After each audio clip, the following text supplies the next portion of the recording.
Revisit books podcast में आपका स्वागत है, जहां हम किताबों को रोज़मर्रा इस्तेमाल होने वाली छोटी छोटी बुद्धिमतानी में बदलते हैं। आज हम एक ऐसी किताब पर चर्चा करने वाले हैं जो अक्सर विवादों में रहती है, लेकिन शक्ति, रणनीति और मानवीय व्यवहार की दुनिया में मुझे लगता है इसकी अनदेखी करना मुश्किल है। हाँ, बिल्कुल। और ये किताब मतलब उन तरीकों का एक संग्रह है जिनसे इतिहास में लोगों ने सत्ता हासिल की है और उसे बनाए रखा है। अब ये तरीके अच्छे भी हो सकते हैं, बुरे भी, नैतिक अनैतिक। किताब इस पर कोई फैसला नहीं सुनाती, बस विश्लेषण करती है कि शक्ति असल में काम कैसे करती है। किताब का नाम है रॉबर्ट ग्रीन की शक्ति के 48 नियम, और ये सिर्फ राजा महाराजों की कहानियां नहीं है। नहीं, बिल्कुल नहीं। इसमें छुपा है मानवीय स्वभाव का एक गहरा और कभी कभी थोड़ा असुविधाजनक सच। ये दिखाती है कि सत्ता का खेल कैसे खेला गया है और शायद आज भी खेला जाता है। हाँ, और ये समझना बहुत जरूरी है, जैसा आपने कहा, कि ये किताब कोई नैतिक उपदेश देने वाली गाइड नहीं है। बिल्कुल। ये नहीं बताती कि आपको शक्ति का इस्तेमाल कैसे करना चाहिए, बल्कि ये दिखाती है कि शक्ति का इस्तेमाल होता कैसे आया है। ये मतलब मानवीय मनोविज्ञान और सामाजिक दांव पेच का एक कच्चा बेबाक विश्लेषण है। कई बार ये रणनीतियां ऐसी लगती हैं जिनसे हम शायद सहमत ना हो, लेकिन उन्हें समझना जरूरी है अगर हम दुनिया को वैसे देखना चाहते हैं जैसी है। ना कि जैसी होनी चाहिए। एग्जैक्टली, ना कि जैसी होनी चाहिए। और इसकी प्रासंगिकता तो आज भी हैरान करने वाली है ना। हाँ, बिल्कुल। चाहे वो दफ्तर की राजनीति हो या कोई व्यापारिक डील हो, सामाजिक रिश्ते हो, अंतर्राष्ट्रीय संबंध भी। हाँ, अंतर्राष्ट्रीय संबंध, इन नियमों की झलक कहीं ना कहीं मिल ही जाती है। ये पैटर्न बार बार दिखते हैं। निश्चित रूप से।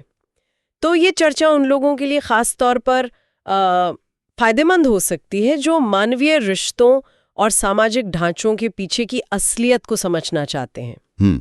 वो बातें जो कहीं नहीं जाती पर की जाती हैं, जो जानना चाहते हैं कि सतह के नीचे क्या चल रहा है असल में। या शायद उन लोगों के लिए जो अपने आसपास से शक्ति के खेल को पहचानना चाहते हैं और उसमें थोड़ा बेहतर तरीके से नेविगेट करना चाहते हैं। सही कहा। ये सिर्फ खुद इन नियमों को इस्तेमाल करने के बारे में नहीं है। नहीं, बिल्कुल नहीं। बल्कि ये समझने के बारे में भी है कि कब कोई और इन्हें आप पर इस्तेमाल कर रहा है और आप खुद को कैसे बचा सकते हैं या ज्यादा प्रभावी बना सकते हैं। और हाँ, ये उन लोगों के लिए है जो सीधी बात सुनने को तैयार है, बिना किसी लाग लपेट के। हाँ, ये किताब थोड़ी कठोर लग सकती है क्योंकि ये दुनिया की एक ऐसी तस्वीर पेश करती है जो हमेशा सुखद नहीं होती। सही बात है। चाहिए, पर ये आंखें खोलने वाली हो सकती है। ठीक है, तो इस किताब के कह सकते हैं विशाल सागर से कुछ मोती चुनते हैं।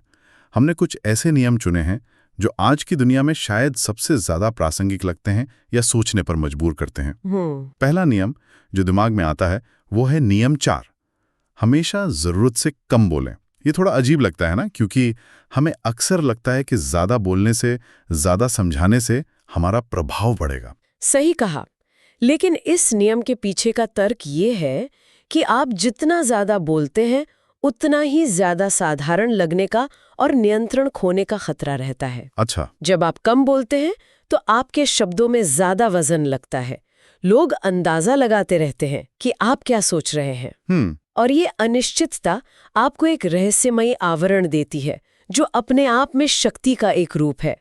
कम बोलने वाला व्यक्ति ज्यादा गहरा और आत्मविश्वासी लगता है। किताब में एक दिलचस्प बात कही गई है कि अगर आप कोई मामूली सी बात भी कह रहे हैं लेकिन उसे थोड़ा अस्पष्ट रखें, थोड़ा खुला छोड़ दें, थोड़ा रहस्यमयी अंदाज में कहें, मतलब ऐसा लगे कि आप कोई गहरा राज जानते हैं जिसे पूरी तरह बता नहीं रहे। जैसे कोई पहेली हो। हाँ, तो वो बात भी ज्यादा प्रभावशाली और मौलिक लग सकती है।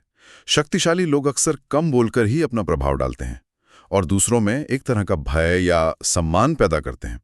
ज्यादा बोलना आपको भीड़ का हिस्सा बना देता है। और इसका एक व्यावहारिक पहलू भी है जो बहुत महत्वपूर्ण है।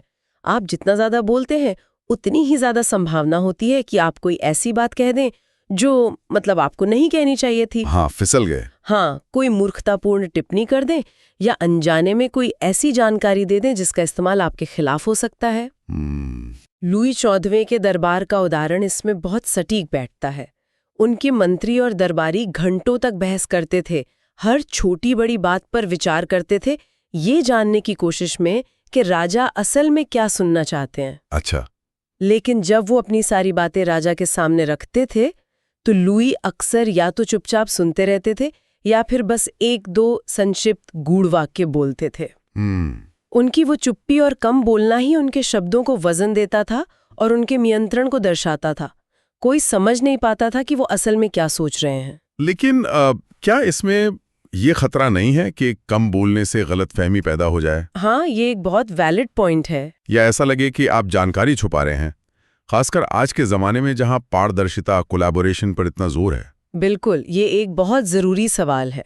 और हाँ, ये रणनीति हर स्थिति में काम नहीं करती।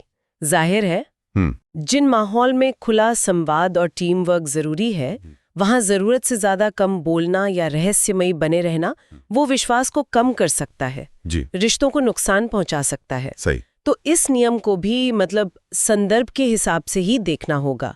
ये शायद उन स्थितियों के लिए ज्यादा उपयुक्त है जहां शक्ति का संतुलन थोड़ा स्पष्ट नहीं है, या जहां आपको अपनी स्थिति मजबूत करनी है।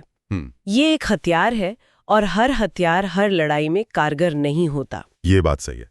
अच्छा, अगला नियम भी काफी दिलचस्प है। नियम 5 बहुत कुछ प्रतिष्ठा पर निर्भर करता है। इसे अपने जीवन की तरह सुरक्षित रखें। प्रतिष्ठा यानी रेपुटेशन। ये तो हम सब जानते हैं कि जरूरी है, लेकिन किताब इसे शक्ति का आधार बताती है। बिल्कुल, किताब कहती है कि प्रतिष्ठा आपकी शक्ति की, कह सकते हैं, आधारशिला है, नींव है। सिर्फ आपकी प्रतिष्ठा के दम पर ही आप लोगों को डरा सकते हैं, प्रभावित कर सकते हैं और यहाँ तक कि जीत हासिल कर सकते हैं। आपकी प्रतिष्ठा आपसे पहले कमरे में दाखिल होती है। अच्छा। और वो तय करती है कि लोग आपके साथ कैसा व्यवहार करेंगे, आपको कितनी गंभीरता से लेंगे। ये एक तरह की अदृश्य ढाल भी है और तलवार भी है। जैसे द्वितीय विश्व युद्ध के जर्मन जनरल रोमेल का उदाहरण दिया गया है। हाँ, रोमेल। उनकी चालाकी, उनकी गति और अप्रत्याशित हमलों की प्रतिष्ठा इतनी जबरदस्त थी कि दुश्मन सेनाएं अक्सर उनसे ज्यादा डरती थीं। उनकी चालों का गलत अनुमान लगा बैठती थी, भले ही उनके पास ज्यादा संसाधन हो। सही। उनकी प्रतिष्ठा ही उनका सबसे बड़ा मनोवैज्ञानिक हथियार बन गई थी। आज के जमाने में देखें तो किसी कंपनी या व्यक्ति की ब्रांड इमेज भी कुछ इसी तरह काम करती है। हाँ, बिल्कुल। और इसीलिए किताब कहती है कि इसे जान की तरह संभाल कर रखें, क्योंकि एक बार आपकी प्रतिष्ठा पर दाग लग जाए या वो कमजोर पड़ जाए तो आप बहुत असुरक्षित हो जाते हैं। फिर आप पर चारों तरफ से हमले हो सकते हैं और आपका बचाव करना मुश्किल हो जाता है।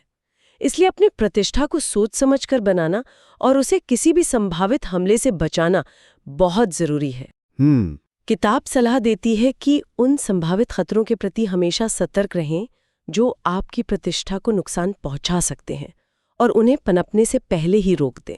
इसमें एक और पहलू भी है, दूसरों की प्रतिष्ठा पर हमला करना। हाँ, वो भी है। किताब में एडिसन और टेस्ला का उदाहरण है। हाँ। एडिसन ने टेस्ला के ऑल्टरनेटिंग करंट एसी सिस्टम को खतरनाक बताकर उसकी प्रतिष्ठा को धूमिल करने की पुरजोर कोशिश की। हाँ, ताकि उनका अपना डायरेक्ट करंट डीसी सिस्टम बाजार में बना रहे। ये एक तरह का प्रतिष्ठा युद्ध था। बिल्कुल।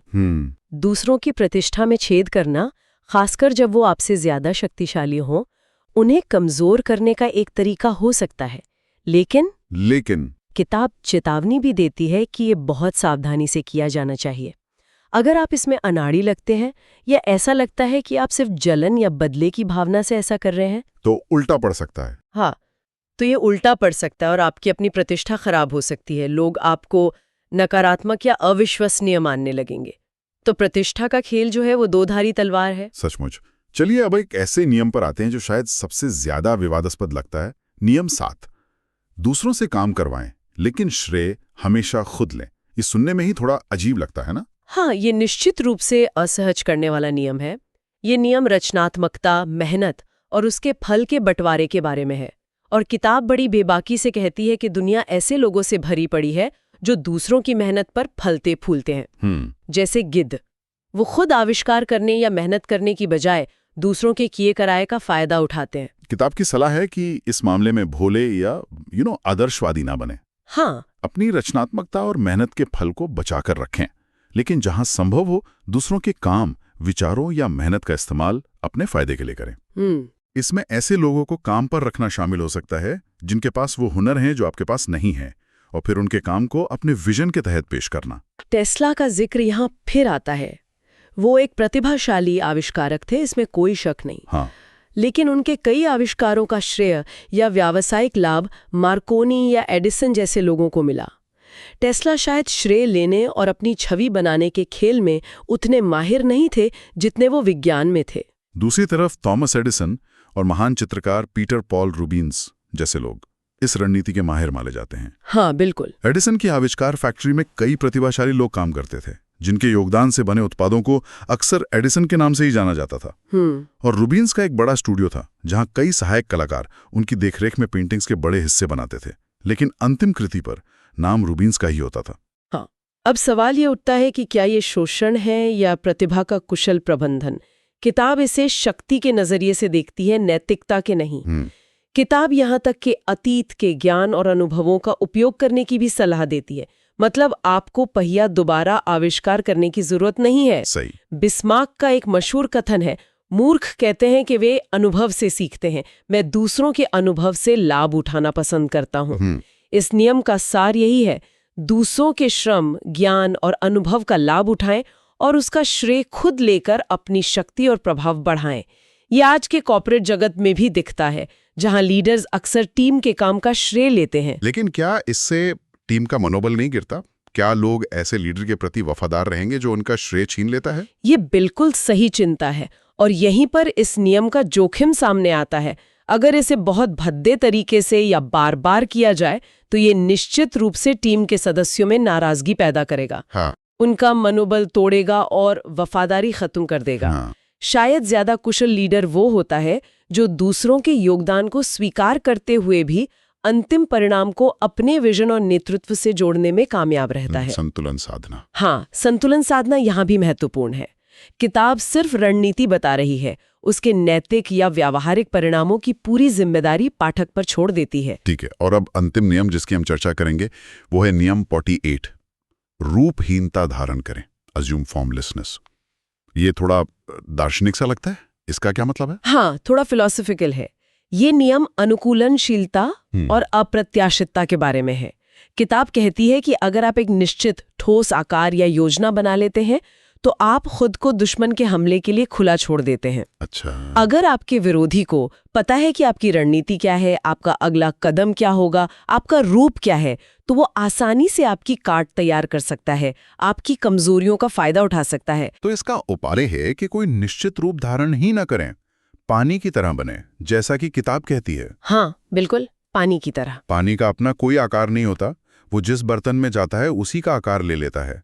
उसे पकड़ना बांधना मुश्किल होता है। तो क्या इसका मतलब है कि हमें लगातार बदलते रहना चाहिए, कोई तय पैटर्न नहीं बनाना चाहिए? बिल्कुल। इस नियम का सार यही है कि इस सत्य को स्वीकार करें कि दुनिया में कुछ भी स्थायी नहीं है, सब कुछ बदल रहा है। कोई भी रणनीति, कोई भी नियम हमेशा काम नहीं करेगा। इसलिए खुद को बचाने और आगे बढ़ने का सबसे अच्छा तरीका है पानी की तरह तरल और रूपहीन बने रहना। Fluid and formless. हाँ, किसी एक विचार, एक तरीके या एक पहचान से बंध कर न रह जाएं।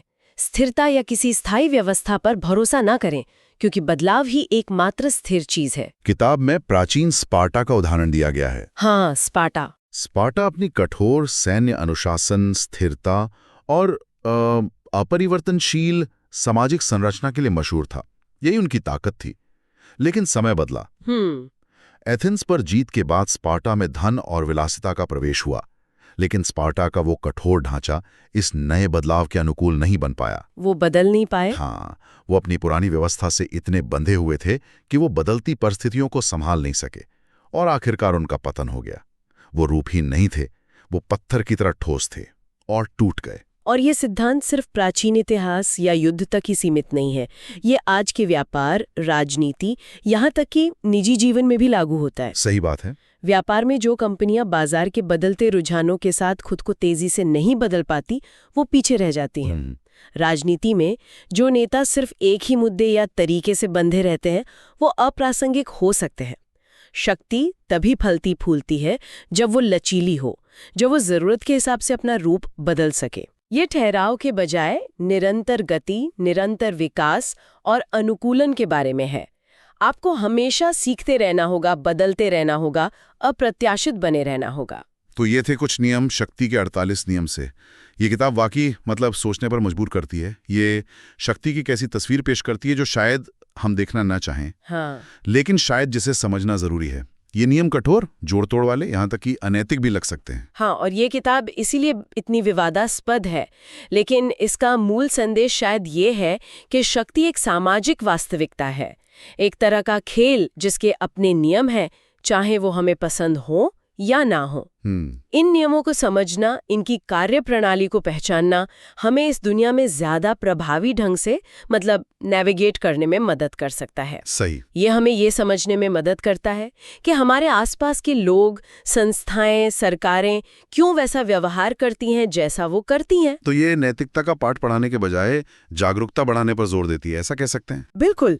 जागरूकता, इन रणनीतियों को जानना जरूरी है, चाहे हम इन्हें खुद इस्तेमाल करने का इरादा रखते हो या नहीं। हाँ। कम से कम हम ये पहचान तो सकते हैं कि कब कोई और इन्हें हम पर इस्तेमाल कर रहा है, ताकि हम सिर्फ एक अनजान मोहरा बनकर न रह जाएं। एग्जैक्टली। हाँ। ये जानकारी अपने आप में एक शक्ति है। बिल्कुल।